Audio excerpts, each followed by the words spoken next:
Many years ago, meron ho akong na-encounter na simbahan. Not this church, but there's another church, another Christian church, na nagkakagulo sila, nag-aaway-away. Parang normal naman yun sa simbahan. May tampuhan, may konting misunderstanding, may konting mga conflict, may konting mga some unforgiveness na nangyayari. Pero itong simbahan na to, nag-escalate yung kanilang tampuhan at awayan, nagkadimandahan. Grabe medyo embarrassing yun na Christian church, born-again believers, followers of Jesus, nagdidimandahan. Grabe!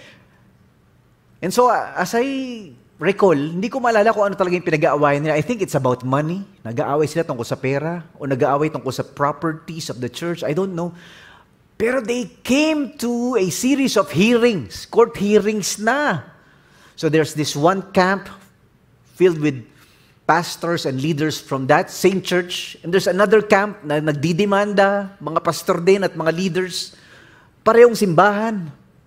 So the judge, as I recall the story, the judge asks some of the leaders from this camp to approach.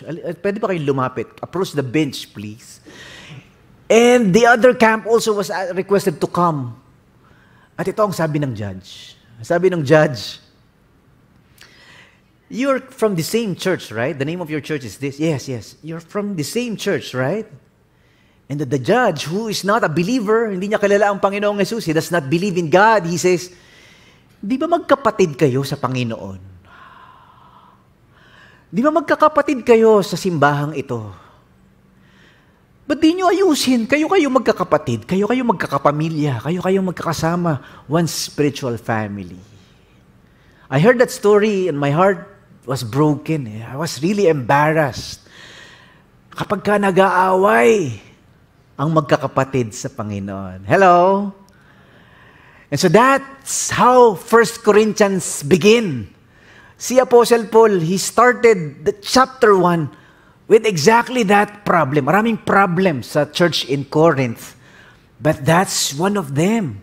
Away-away, tampuhan, puro galit. And they will just sue one another. Ayan. So, today we'll talk about chapter 1. Paano maiwasan ang church divisions? Yan ang ating title ho, chapter 1. And it's in 2 parts. Today we'll talk about that and then next week, part 2. Paano nga ba, Pastor Mike, maiwasan ang pagtatalo at pagtatampo at paghihiwalayan at pag-aaway-away sa simbahan? How do we prevent? How do we overcome? How do we deal and manage church divisions and church fighting? Alam niyo po, ang 1 Corinthians ay nababahagi into 3 parts. 3 bahagi ng 1 Corinthians. Chapters 1 to 4 is about divisions in the church. Nako, si Apostle Paul, sinermonan niya, in-encourage niya, nirebuke niya, pinangaralan niya yung mga Kristiyano sa Corinth about staying united, forgiving one another, loving one another, and being one in Jesus. Yan, chapters 1 to 4 ho yan. Ganda ho. Unity in diversity. Yung chapters 5 to 14 naman is about disorders in the church. Ang galing ho, he's talking about, marami sa inyo, maraming kabit. Iba sa inyo, maraming mga lalaki sa buhay ninyo. Grabe, kayo maraming mga babae. Meron kayong mga kasama ngayon, hindi nyo naman asawa. And so, a lot of immorality, a lot of scandal, a lot of sexual problems in the church, a lot of marriage problems in the church. Mag-asawa, naghihiwalay, naghahanap ng iba. Grabe, no? Parang church din natin, it's like the present times. Ito palang ancient times sa Christians in Corinth, they're going through the same relational problems as well. And then finally, the book ends, chapter 15 and 16, about doubts in the church. Merong mga silang pagdududa sa mga teachings ng Christian church, no? Totoo bang nabuhay si Jesus mula sa mga patay? Is there really resurrection for us? Did Christ really rose from the dead? Ano bang epekto? So they are doubting the teachings of the church. So, divisions, disorders, and doubts. So for the next few Sundays, the next few months, pag-uusapan ho natin ang aklat ho ng 1 Corinthians. So yung mga sa katabi mo, oy, exciting to, magka-absent ha? Grabe na to. And so today, we'll dive in sa chapter 1. Paano maiwasan ang divisions sa church. Pero alam niyo ba na ang Corinth is a very, very wealthy city. Corinth is a place in the ancient Greek world. Sa Greece, ito ay isa sa mga sentro ng kayamanan, ng commerce, ng education, ng religion. Very, very powerful city. Very, very wealthy city. Kumaga, sa panahon natin ngayon, ito yung Makati City. Lahat ng negosyo nandiyan. Lahat ng mga tao, foreigners, lahat ng mga migrants, workers, lahat nandiyan. Ito yung Ortigas Center. Ito yung, Ito ang Cebu City. Yan, lahat ng negosyo, lahat ng mayayaman nandyan. Lahat ng mga trabaho nandyan. Lahat ng mga churches, religion, lahat nandyan na. Ito yung Davao City. Yan, that's Corinth. The center, ito yung Quezon City. Ito yung Metro Manila ng Philippines.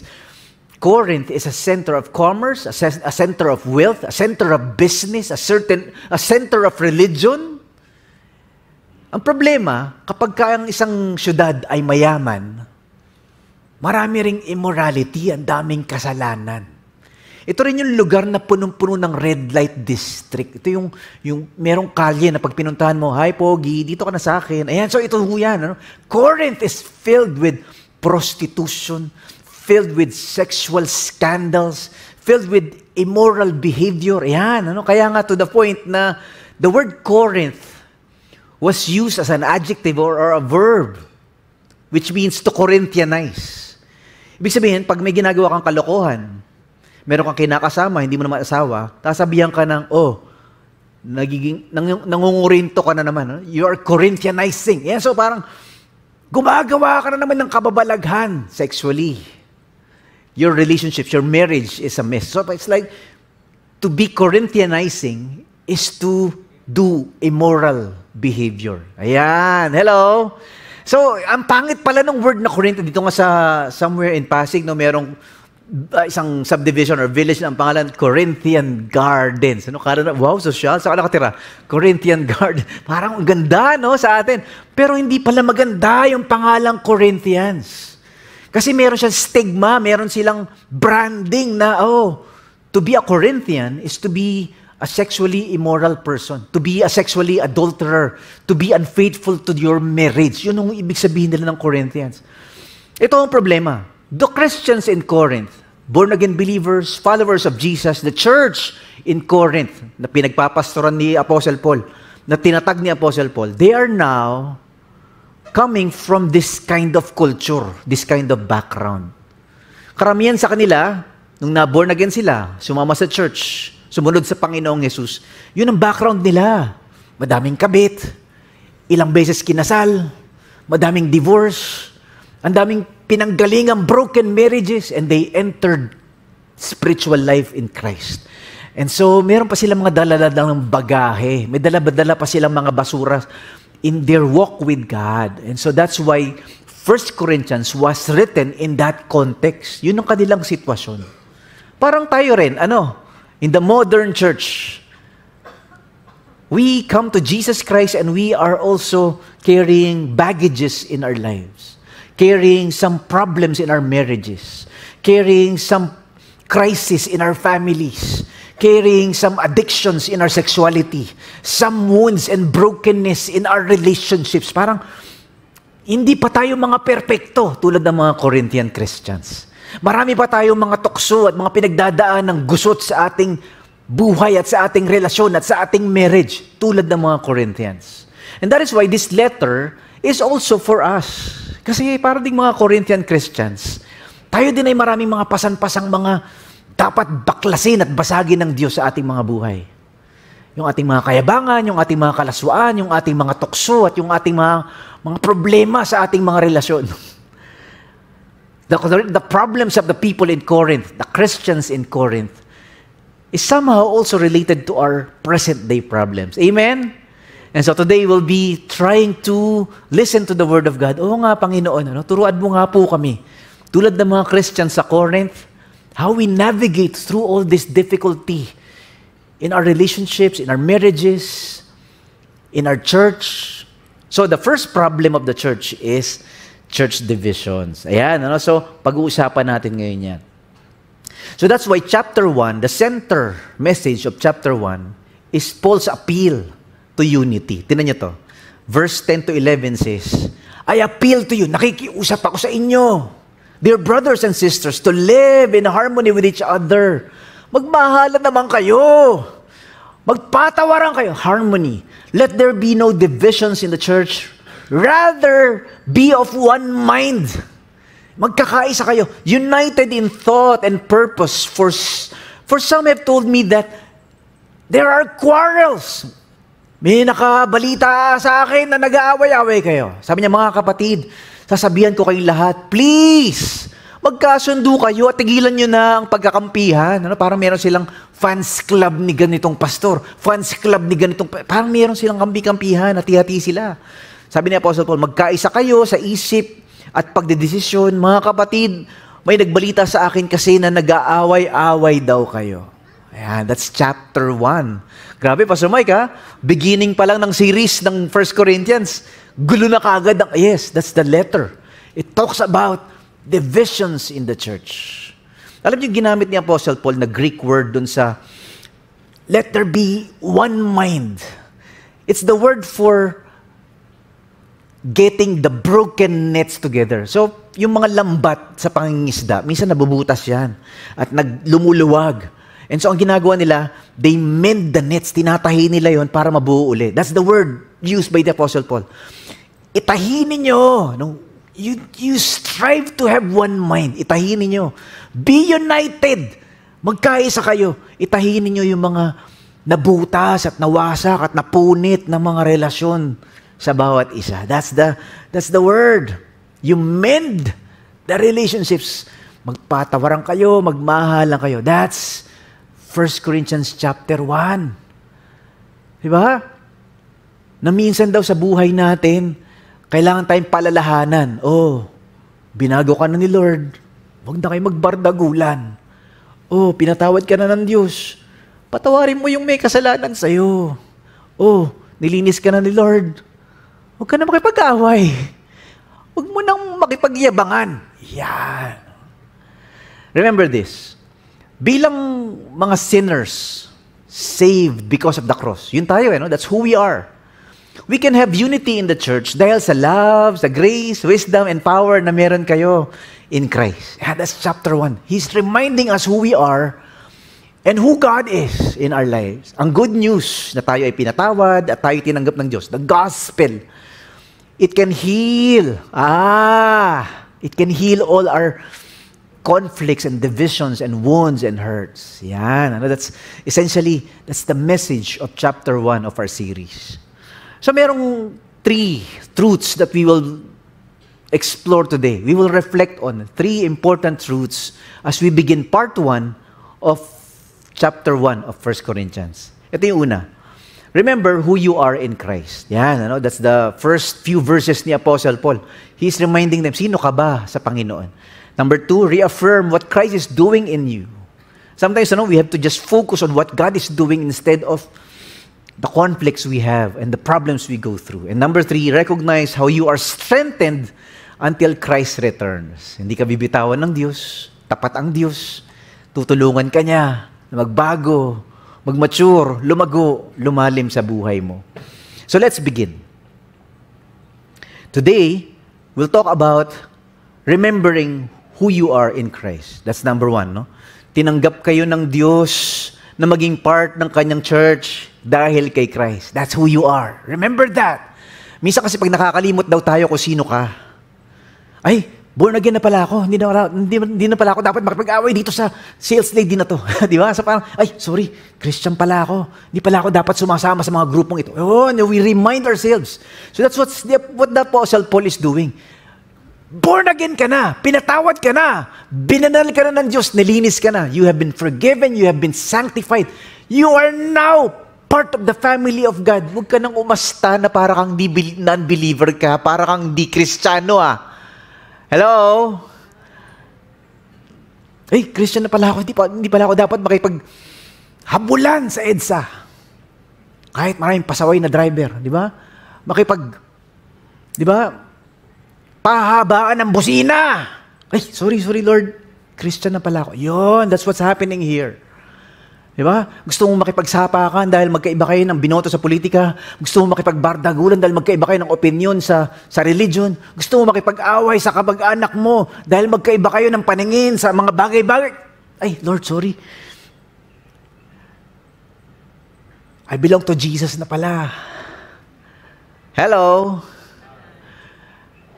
Sabi mo nga sa katabi mo, ikaw ba yun? Parang ikaw yun ah. Ikaw yata yun eh. Di ba? So it's all of us, di ba? So tinan nyo to.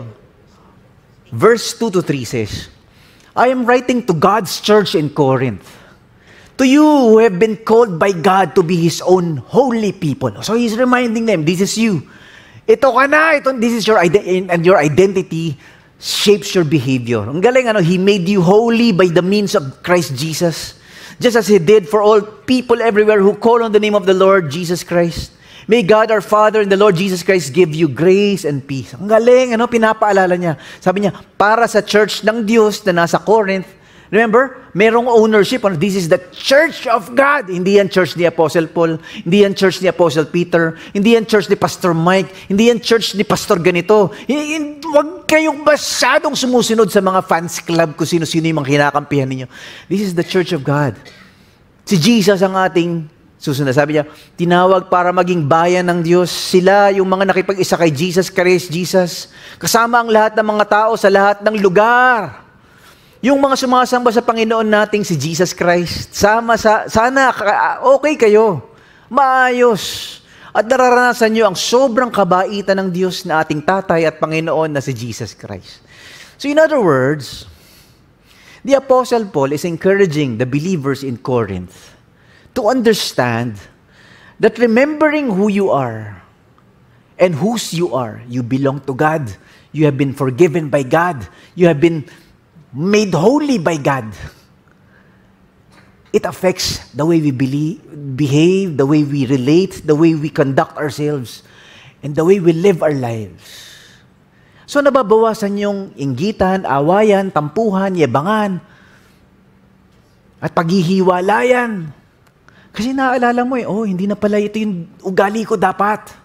Binago na ako ni Jesus. Binago na ako ng Diyos. Alam niyo ba si Apostle Paul, in all his letters, he will describe Christians not as sinners, but as saints. That's the word, hagios. You are holy. Kayo ay set apart. That's the word for holy. Set apart. Kayo ay hiniwalay na, binukod na ng Diyos. Kayo ay iba na. Hindi niya nasusundan yung mundo at layaw ng mundo at agos ng mundo. Iba na kayo. Huwag na kayong sumabay sa ganyang ugali. Huwag na kayong sumabay sa ganyang opinion.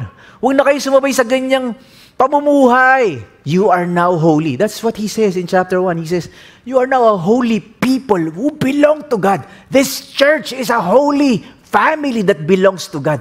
Kayo ay mga kabilang na sa Diyos. Kayo ay mga anak na ng Diyos. Minsan talaga, magandang paalalahanan tayo kung sino tayo.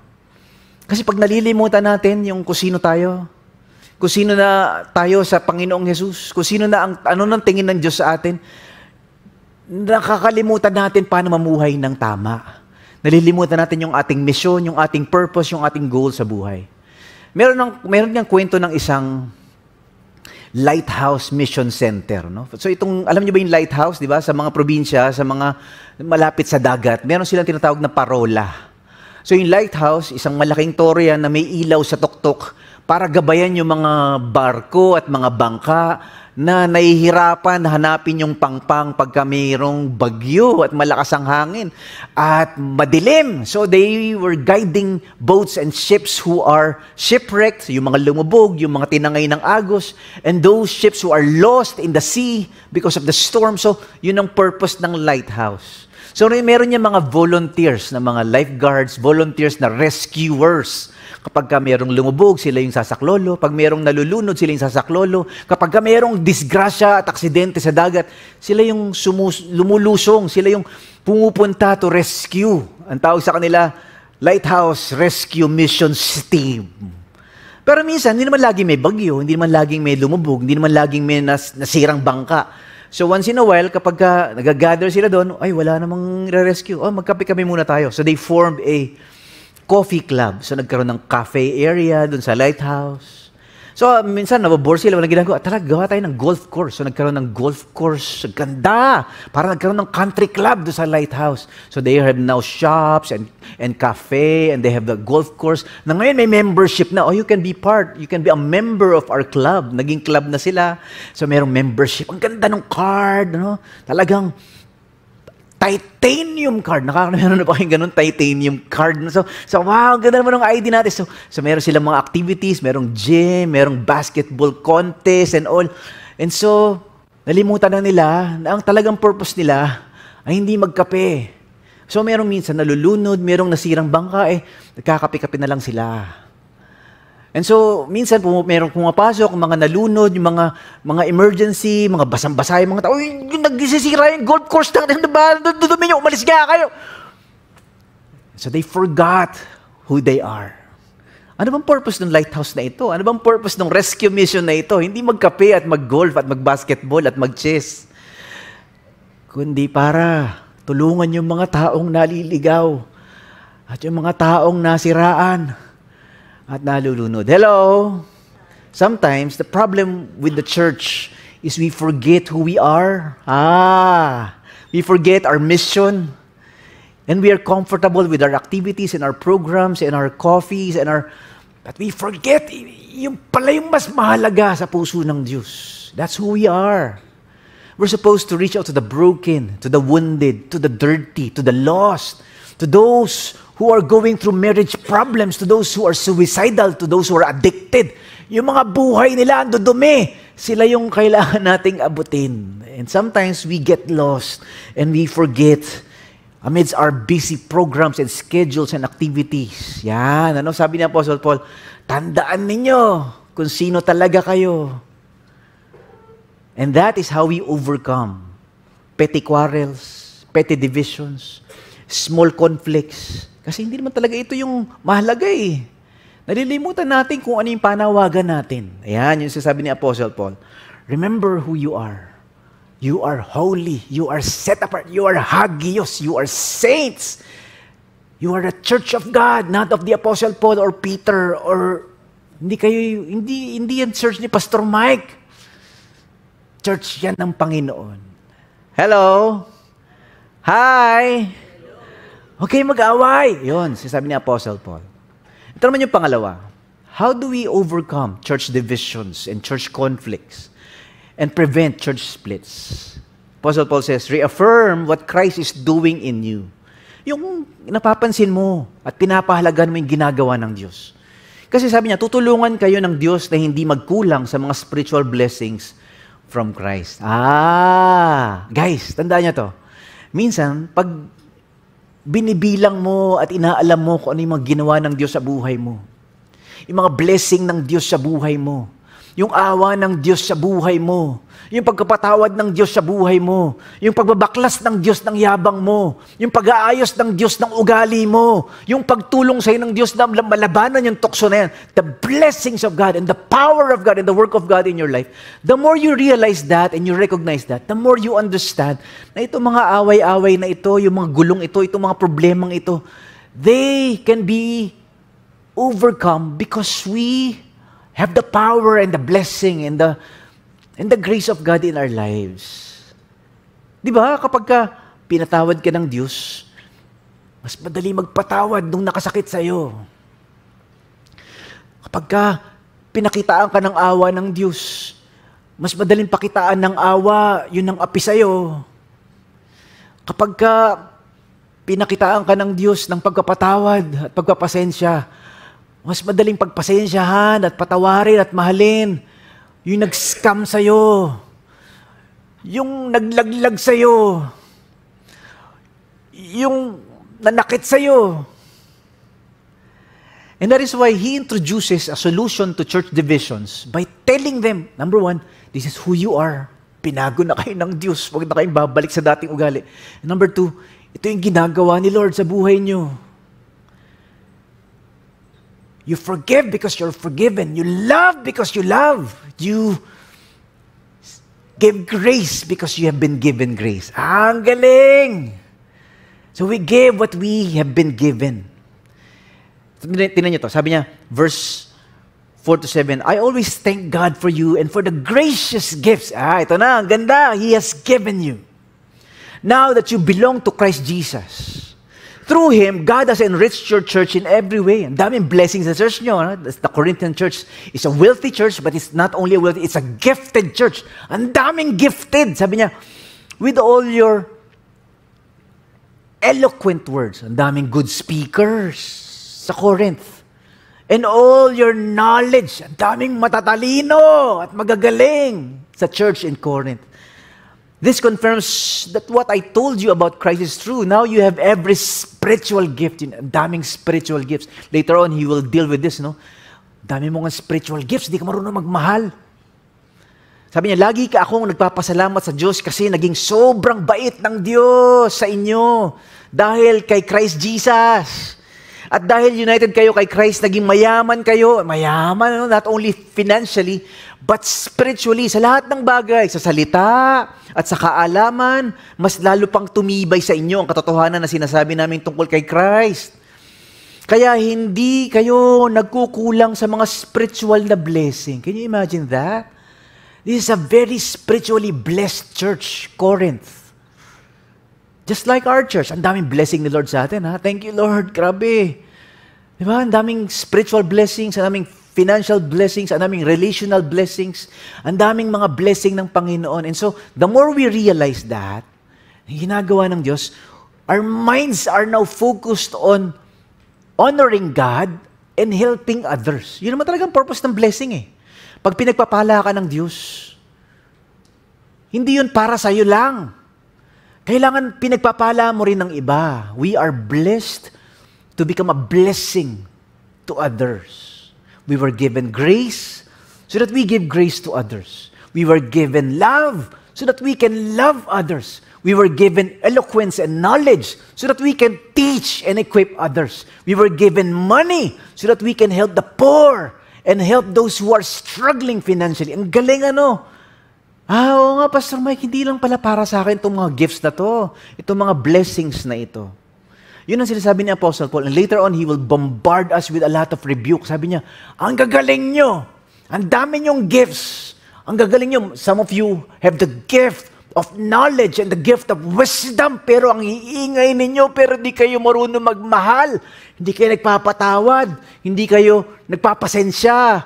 Hindi kayo nagiging mabait sa isa't isa. And then he says, love, it's not about knowledge and wisdom. You can have all of those. If you don't have love, you're nothing. Diba? Pansinin nyo, yung mga tao sa buhay ninyo, matatalino, ang gagaling, memorize ang Bible, ang daming alam, pero ang daming kaaway. 2,000 ang friends sa Facebook, pero sa totoong buhay, walang kausap. Iniiwasan ng mga kapitbahay. Why? Ang galing mo nga. Di ka marunong magpatawad. Di ka marunong magmahal. Di ka marunong magpasensya. Di ka marunong magparaya. Ikaw lagi ang tama. Sila lahat ang mali. Eh di wow. Hello? Hi? Ay grabe na to, Pastor Mike. Ibang klase, no? So, chapter 1 introduces us to the biggest problem they have. Divisions. Away kayo ng away. Hindi nyo naiintindihan kung sino kayo at nalimutan ninyo. Ito yung mga ginagawa ng Diyos sa buhay ninyo. In other words, maraming mga Christians daw, high IQ, low EQ. Brilliant, genius, eloquent, galing magsalita, galing magpaliwanag. Pero walang kinakausap. Walang tinutulungan. Walang pinapakinggan. Hindi marunong magmahal, hindi marunong magpatawad. Kalabitin mo yung katabi mo, ikaw ba yun? Hirap ano? Parang lahat tayo sa pool, pasabay, sa pool tayong lahat doon. Kasi mas madali daw yung to know the Bible versus to live out the Bible. Magkaiba daw yung to know and memorize about Jesus and to live like Jesus. Iba yun eh. And that is a challenge for the church in Corinthians. And that's the challenge for our church as well. Ito naman yung pangatlo. We'll end with this. Chapter 1. First part, Apostle Paul says, recognize how you are strengthened until Christ returns. Oh, may ginagawa ang Diyos, tutulungan ka ni Lord, huwag kang mag-give up. Sabi niya, tapat ang Diyos na gawin kayong matatag hanggang sa muling pagdating ni Christ. In other words, He who began a good work in us is faithful to finish what He began. Ang Panginoon daw, inaayos ang ugali mo, huwag ka sumuko. Pinapatatag ang pananampalataya mo, huwag kang bibitaw. Inaayos ang ugali mo, binabaksak ang yabang mo, inaayos ang relasyon mo. Huwag kang susuko. Tingnan to. Sabi ng verses 7 to 9, now you have every spiritual gift you need as you eagerly wait for the return of our Lord Jesus Christ. He will keep you strong. Palalakasin ka ni Lord. To the end.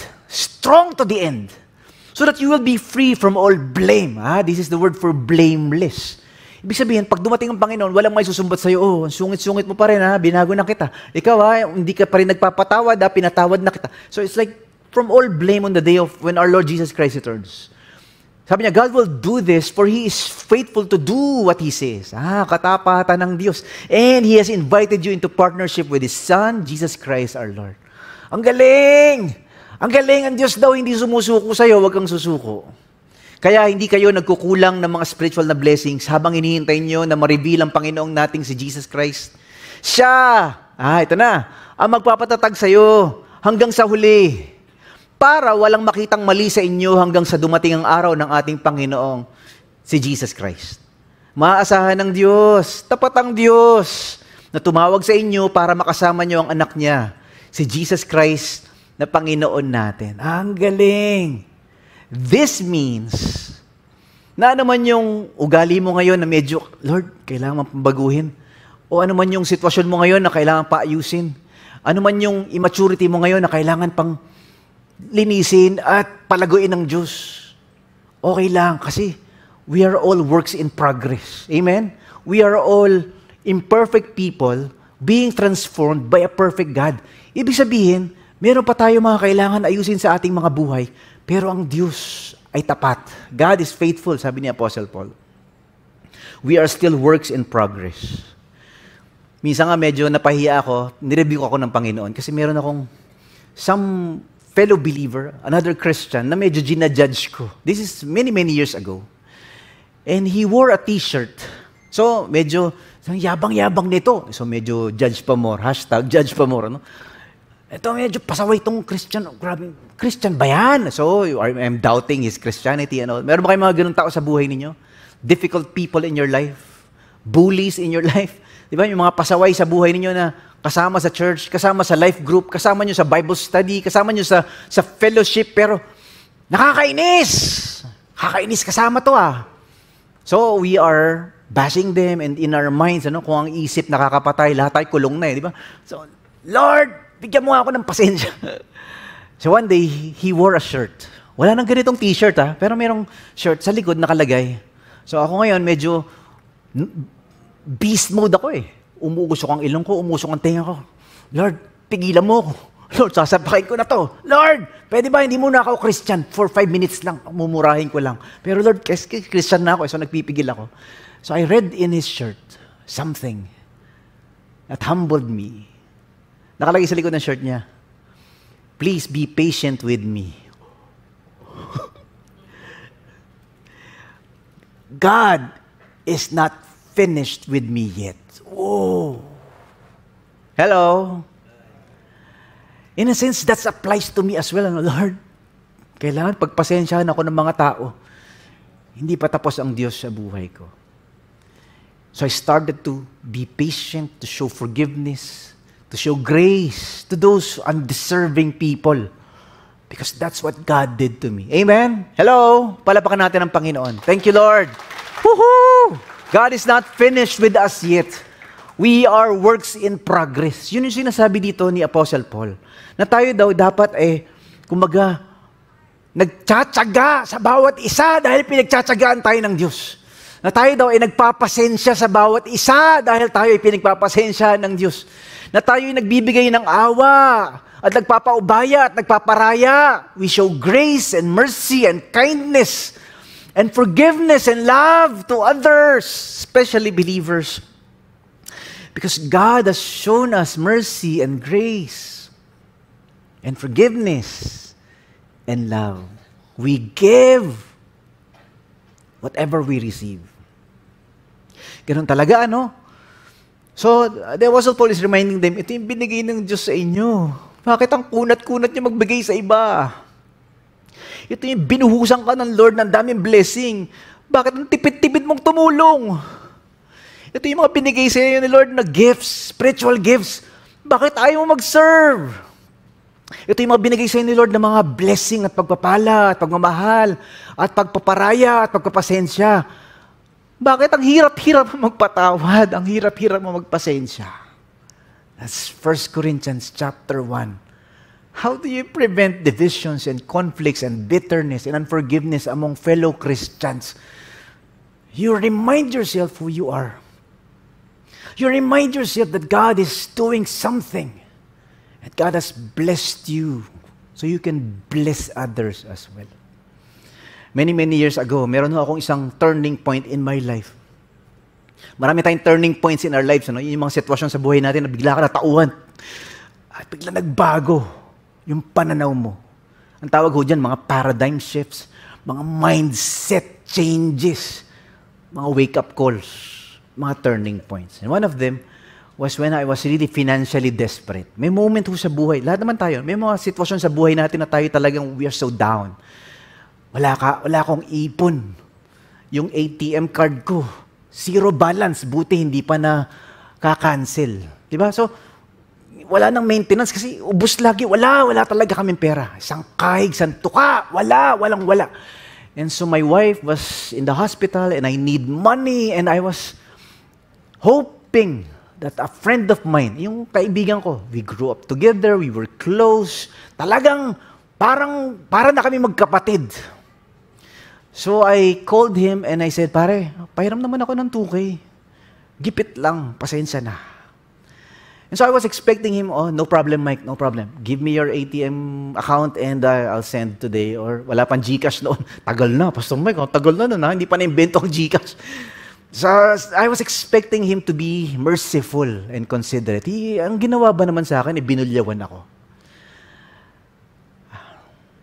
At ako ay minaliit at nilait-lait. Have you experienced that? Ay, grabe. Nakakahiya na nga ang humingi. Nakakahiya yun. It's embarrassing. We were not taught by our parents to ask people for money. It's embarrassing to ask someone for financial help. It's doubly embarrassing if the person demeans you and insults you. So he says, thanks. Ay, grabe, umiiyak ako. Mike, mukha ka talagang pera. Panay ka na lang hingi. Ang dami mo pang utang sa akin, hindi pa nababayaran. Walang kwenta ka palang kaibigan eh. So,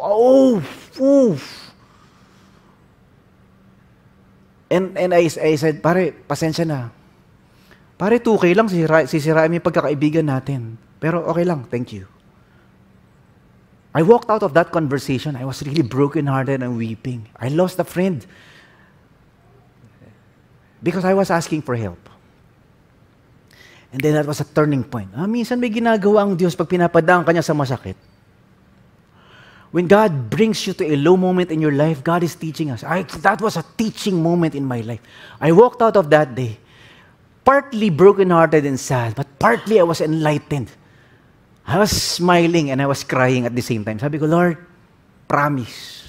Lord, pangako sa'yo. Pag ako binless mo, when I am financially blessed, I don't know when, I don't know how, pero doon pag binless mo ako, I will never turn down a friend or a family. Lord, kahit walang-wala ako, tutulong ako. Kahit sino, basta kaya ko. That was a turning point in my life. And that's what the Apostle Paul is telling us. Chapter 1, ay grabe. Ba't ayaw mong patawarin yung kapatid mo? Pinatawad ka ng Diyos. Ba't ayaw mong magbigay? Binigyan ka ng Diyos. Ba't ayaw mo makipagbati? Nakipagbati ang Diyos sa'yo. Huwag kayong mag-away. Huwag kayo magtampuhan. Huwag kayo maghiwalay. 1 Corinthians chapter 1. Ang ganda! So that's why, remember, bilang mga sinners, saved because of the cross, we can have unity in the church. Not perfect, but we can be united. Dahil sa love, sa grace, this is all over 1 Corinthians. Grace, wisdom, and power na meron tayo kay Christ. Ang good news, the gospel, na tayo ay pinatawad, tinanggap ng Diyos. It can heal all church divisions. Meron ka bang katampuhan sa church? Meron ka bang misunderstanding? Are there hurts and offenses? Are there difficult people in the church, in the life group, in your ministry, in your fellowship? Marami yan. God will not remove them. God will not remove the hurtful, difficult people in our lives and in our church. Ganun talaga. We are all works in progress. But God will give us the strength to forgive. God will give us the grace to love, even when people are difficult and hurtful and undeserving. That's called the church. Ang ganda! So that's why today we talked about 3 important truths. Paano maiwasan ang church divisions? Number 1, remember who you are in Christ. Binago ka na, pinatawad ka na, magpatawad ka. Nilinis ka na. Huwag ka na sumabay sa agos ng mundo. And number 2, reaffirm what Christ is doing in you. May ginagawa ang Diyos sa buhay mo. We are all works in progress. And number 3, recognize how you are strengthened until Christ returns. God gives, we give. God blesses, so we can be a blessing to others. Let's all stand. Tayo po'y manalangin. Thank you, Lord. Praise God. Salamat po, Panginoong Diyos, sa araw na ito. Kami po ay pinaalalahanan mo at pinagalitan mo na kami bilang church kailangan magkaisa. Lord, sa totoo lang, mahirap po talaga to live with fellow sinful believers, followers of Jesus who are imperfect and who are struggling and who are wounded like us. Kaya, Panginoon, minsan may tampuhan. Kaya, Panginoon, minsan may galitan at awayan at mga misunderstanding at mga conflicts. Kaya, Panginoon, minsan mayroong mga hindi pagkakaunawaan. Pero, Panginoon, salamat po. Dahil sa iyo, at dahil sa awa mo, at dahil sa pagmamahal mo, at dahil sa pagkapatawad mo, we can forgive, we can show grace, we can show mercy to others who are hurtful, to others who are difficult, to fellow believers who are sinning against us.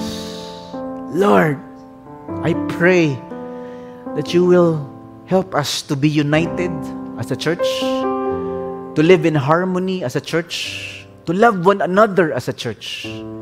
Imperfect as we are, broken as we are, weak as we are, we know that your goodness will see us through, that your faithfulness will see us through, that your grace will see us through, that your love will sustain us and see us through. Ano man po, Panginoon, sa amin na may sugat at may hinanakit sa aming puso at kawalan ng pagkapatawad sa aming puso, tulungan mo nga po kami, Panginoon. Lahat na may tampuhan at may awayan, akapin mo nga po, turuan mo kami magpatawad dahil kami pinatawad ni Jesus. Lord, help us. In our weaknesses, be our strength. Your grace is sufficient. Your power is made perfect in our weakness. That's why we have hope.